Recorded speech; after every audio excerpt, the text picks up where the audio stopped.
Today special వచ్చేసి ఎండు రొయ్యల కర్రీ అండి. అందుకు కావాల్సిన ఇంగ్రీడియంట్స్ 3 పచ్చిమిర్చీలు, 2 టమాటాలు, 3 ఉల్లిగడ్డలండి. రొయ్యలను అయితే నేను వీడియోలో చూపించినట్టుగా తలకాయ, కాళ్ళు, తోకలు ఏమీ లేకుండా కట్ చేసుకున్నానండి. అవి ఉంటే కొంచెం కుచ్చుకున్నట్టు, ముళ్ళు కుచ్చుకున్నట్టు అనిపిస్తాయండి.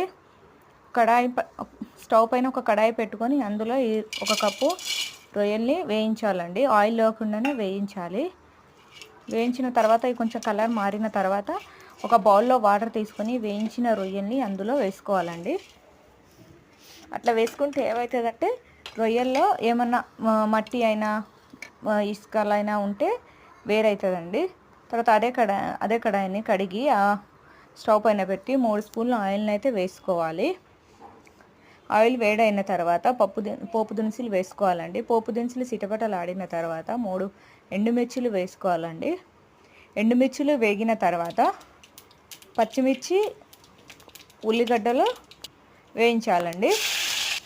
ఇవి వేగేంత వరకు మనమైతే 1 కప్పులో రొయ్యలు అనేది తీసుకున్నాము, నానిచ్చినాము.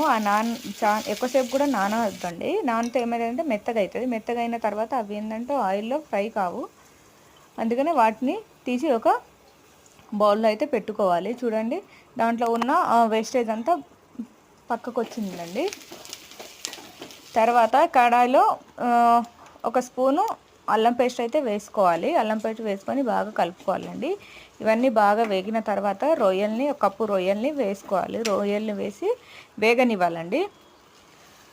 రొయ్యలు వేగిన తర్వాత 1 స్పూను పసుపు వేసి 2 స్పూన్ల కారం అయితే వేసుకోవాలి. కారం అనేది మీ టేస్ట్కి తగ్గట్టు ఉండాలండి. కొందరు కారం తినేటోళ్ళు ఉంటారు, కొందరు కొంచెం తక్కువ తినేటోళ్ళు ఉంటారు. అందుకనే మీ టేస్ట్ తగ్గట్టు కారం వేసుకోండి. ఇవన్నీ వేగిన తర్వాత మనం కట్ చేసుకున్న టమాటాలను అయితే వేసుకోవాలి. టమాటాలు వేసి టమాటాల పైనుండి ఉప్పు అయితే చల్లుకోవాలి. టమాటా పైనుండి ఉప్పు చల్లుకోవడం వల్ల ఏమవుతుందంటే టమాటాలు అనేది తొందరగా ఉడుకుతాయండి.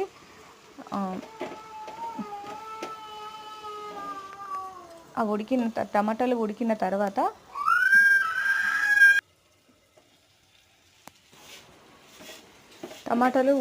ఉడికిన తర్వాత పైనుండి ప్లేట్ పెట్టుకొని అందులో వాటర్ అయితే పోసుకోవాలండి. ఆ వాటర్ పోసుకున్న వాటర్ వేడి అయిన తర్వాత ఆ వాటర్ని కూరలో అయితే కలుపుకోవాలండి.